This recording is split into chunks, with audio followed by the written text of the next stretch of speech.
দোয়া করি আমরা মুখ খুলতে পারবো না।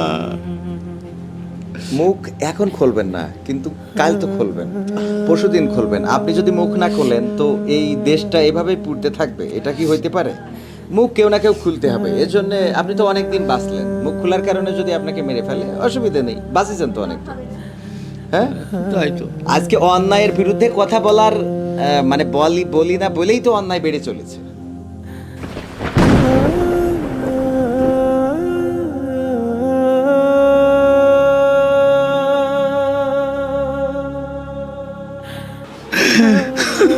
কান্নাকাটি করা যাবে না। আল্লাহ ধৈর্য দিবেন, আল্লাহ ধৈর্য দিবেন। এবং আমরা আসছি মূলত জানার জন্যে দোষীরা অবশ্যই বের হবে। আজ হোক কাল হোক, এই অমানবিক কাজ মানুষের কাজ না, এগুলো অমানুষের কাজ। এটা যারা করেছে তারা অবশ্যই আইনের আওতায় আসবে।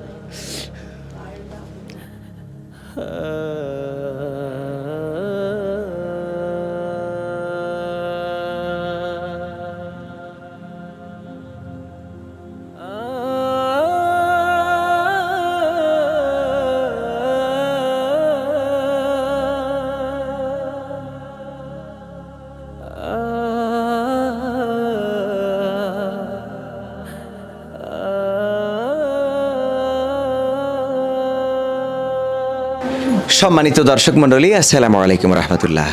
দর্শক, আশা করছি সবাই ভালো আছেন। আলহামদুলিল্লাহ আমরা ভালো আছি। দর্শক, আছি যশোর জেলার ঝিকরগাছা উপজেলার গঙ্গানন্দপুর ইউনিয়নের কাকমারি নামক গ্রামে। এই কাকমারি গ্রামে ঘটে গেছে একটি অমানবিক কর্মকাণ্ড, এবং যেটা আপনারা ইতিমধ্যে মিডিয়ার কল্যাণে জেনে থাকতেও পারেন। এই গ্রামের একজন ইউপি সদস্য, যিনি এই কাকমারি এবং কৃষ্ণচন্দ্রপুর গ্রামের মেম্বার। এই মেম্বারের বাড়িতে আমরা শুনেছি যে তার বাহির থেকে ঘরে তালাবদ্ধ করে ঘরে আগুন লাগানো হয়েছে, এবং সেই ঘরটাও আমরা দেখার চেষ্টা করেছি। পোড়া যে কাপড়, পোড়া চেয়ার টেবিল, সেগুলোও আমরা দেখার চেষ্টা করেছি, এবং ঘরটা এখন পর্যন্ত শূন্য হয়ে আছে। পাশাপাশি সবচেয়ে মর্মান্তিক হলো যে ইউপি সদস্যর স্ত্রী এবং সন্তান, 3 বা 4 বছর বয়সী সন্তান এই আগুনে দগ্ধ হয়েছে। তারা এখন জীবন মৃত্যুর সন্ধিক্ষণে আছেন, এবং Dhaka medical college Sheikh Hasina burn ইউনিটে তারা চিকিৎসাধীন রয়েছেন। আমরা যেখানে আছি সেখানে রয়েছে এই অগ্নিদগ্ধ হওয়া সন্তানের বাবা এবং মা। আমরা তাদের কাছে একটু জানার চেষ্টা করব যে আসলে ওই দিন কী ঘটেছিল। আঙ্কেল, আপনার কাছে জানতে চাইবো যে ওই দিন রাতে আসলে এই বাড়িতে ঢুকে আগুন কিভাবে ধরালো, এবং মানে এটা আপনি কিভাবে জানলেন? এখন আছে আমার স্ত্রী আগে প্রথমে জানে যে ও অটোপাটা উঠে আসলো, আমিও পাশ আসলাম। এসে দেখি আছে আমার ছেলে আবার ওই বউ সব হাতাহাতি করে মাঝে মাঝে। তাতে করে মনে করলাম যে মুক্তা তুমি আছে কেন এই মারামারি করছো? তাহলে না মারামারি করছে না।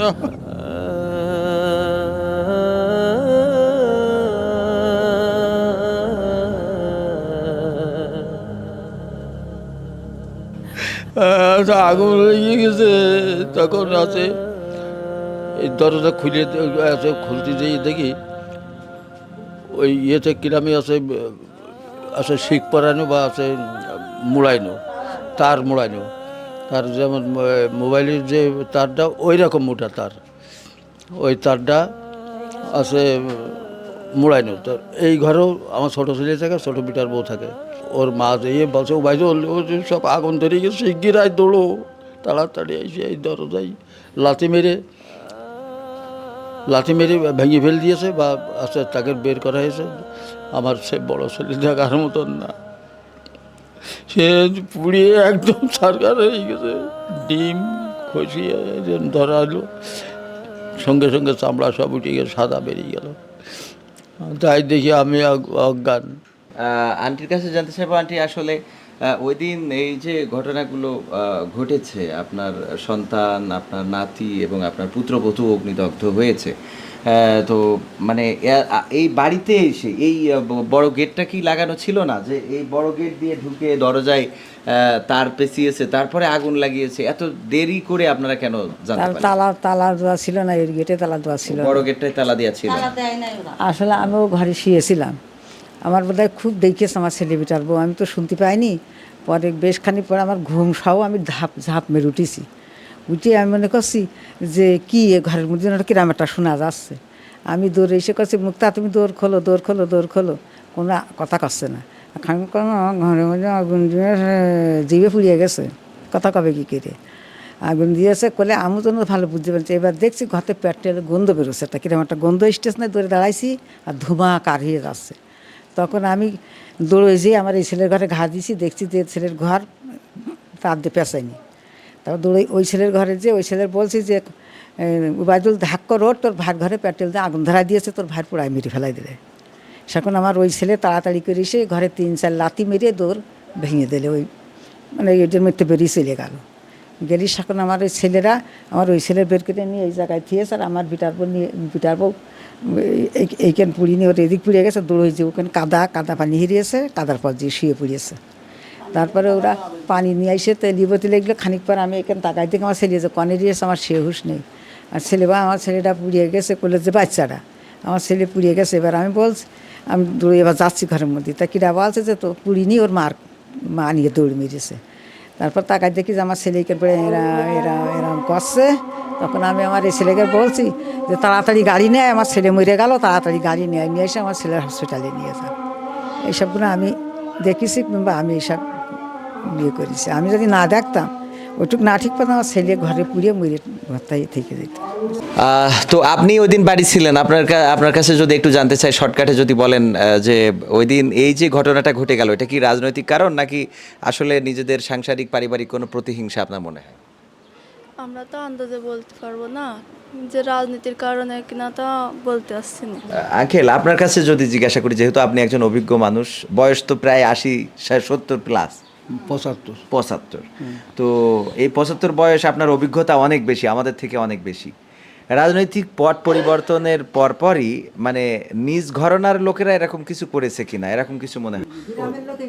গ্রামের লোকে করে নিজ দলে করিস কি অপর দলে করিস, এই কথা বলতে পারবো না। ও, এই কথা বলতে পারবেন না।